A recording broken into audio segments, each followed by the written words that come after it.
Hi everyone, Rich Kratzer, DIY Home and Lawn Care on my estate. I'm on my way up to the rental facility to pick up a 60-inch rear PTO tiller to mount on the New Holland TC33D compact tractor. We're going to actually test this tiller out, and we're going to answer a question that I don't see anybody really asking, but I know it's on everybody's mind.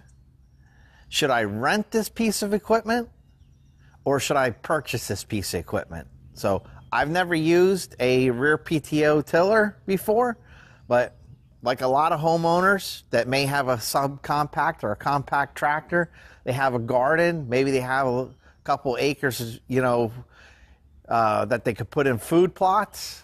Is it worth buying a piece of equipment that may range between $2,000 to $4,000 depending upon your size, or are you better off just renting it? So come along. At 6:30 in the morning, I got an appointment for 7 o'clock. So let's go pick it up.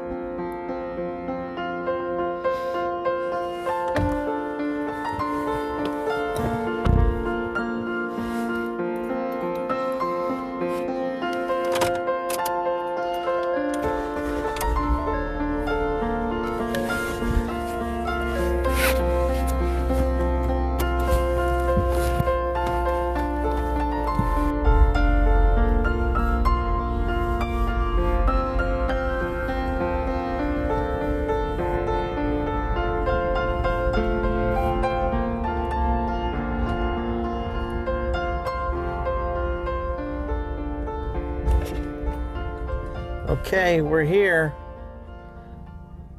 I'm gonna run in, pick up the equipment, and well, step one should be complete.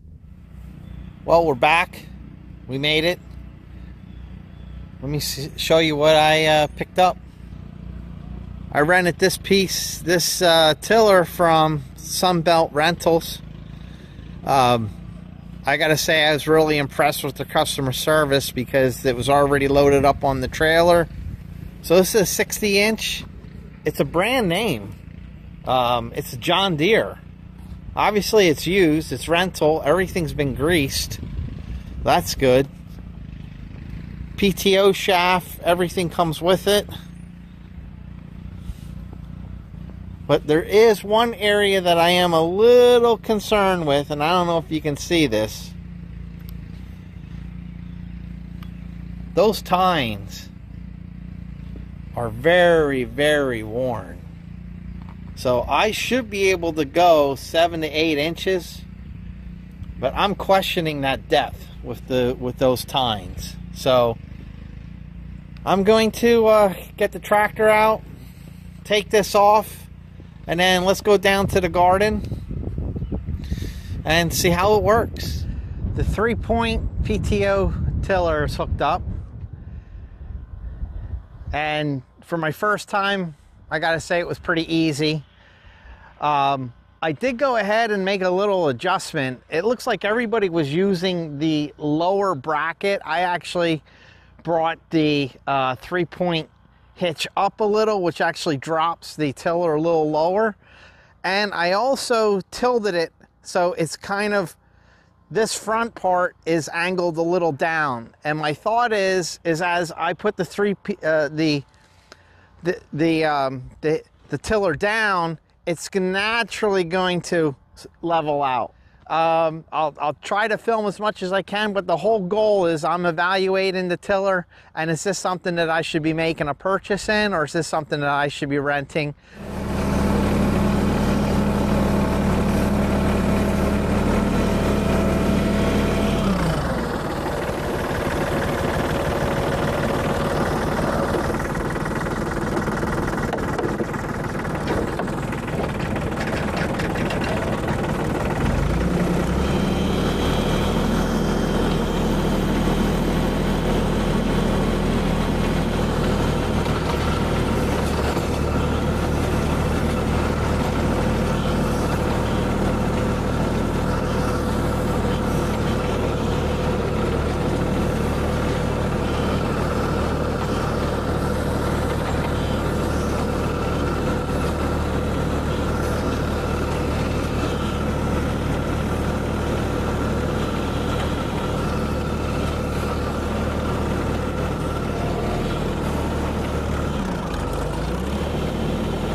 Well, first time using it, I think it did a good job.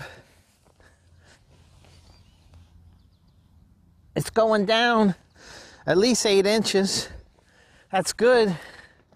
And it's soft enough where I can go in and use the walk behind Troy-Bilt rototiller. So, mission accomplished. Let's head down to my dad's garden and see what he thinks.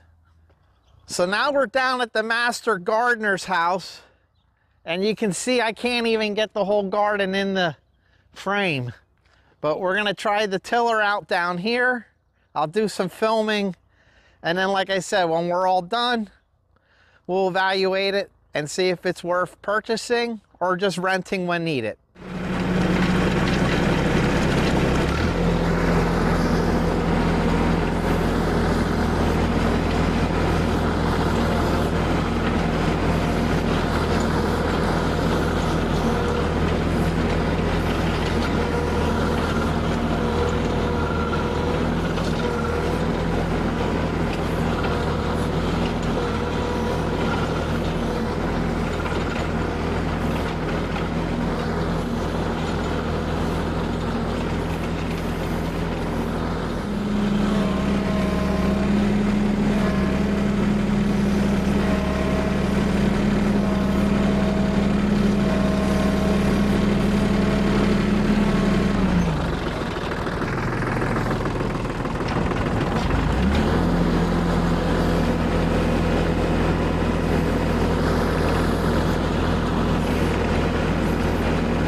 all done, let's go up to the house and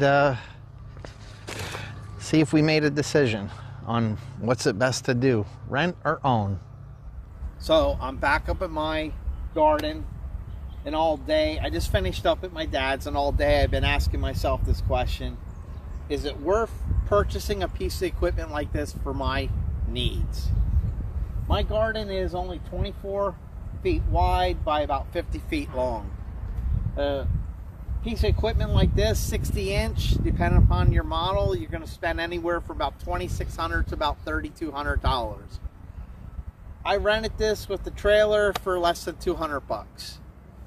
Literally, I made 4 passes twice, and I had this done in less than 30 minutes. That was really nice. It would probably take me about an hour, hour and a half with my walk behind Troy built. You know, you also have to look at, I have to maintain this piece of equipment. I have to go ahead and, if I need to buy tines, I need to store a piece of equipment like this. But when you are renting it, you know, your time is money. So it took me time this morning to run up, get the piece of equipment, hook it up, do my work, and then I have to take it back, you know, by 7 a.m. the next morning. Is it always available for when I need it? I don't know. In my case, I think it's actually more economical for me not to buy this. If I was going to put food plots in, if I was going to put in a new lawn, you know, have it for my garden, something I would have for maybe 15, 20 years, it would be a different story. If you saw the size of the garden my father has, probably makes sense for him to have something like that. For what it took me an hour, hour and a half to do, it would have took him 2 days to finish. So, you know, in my case, I don't think it pays to put $3,000 out for something like this. Maybe I'm gonna use it for 10, 15 years and then probably get rid of it. But, you know, I'm not saying that I'm old, but if you're younger and, you know, you'll get a lot more use out of it, maybe that would be a different story. So I guess it really, you know, obviously depends upon your situation. You know, some belt rentals, like my kudos to them. I think they had great service. The tiller worked flawlessly. Like I said, I think the tines could be replaced. They're a little worn on the outer edges. Probably would have did a little better job, but within 3 passes at my father's garden, it looked as good as, you know, you were working on it for 2 days. So again, guys, you know, the whole question I had was, should I buy something like this or should I rent something like this? And in my case, it just does not make sense. So I'd like to thank you for watching. Hopefully you learned something. Hopefully you found this entertaining. I always ask for you to subscribe, give me a thumbs up. Always feel free to leave a comment. And with that, I'll catch you on the next one. Thank you.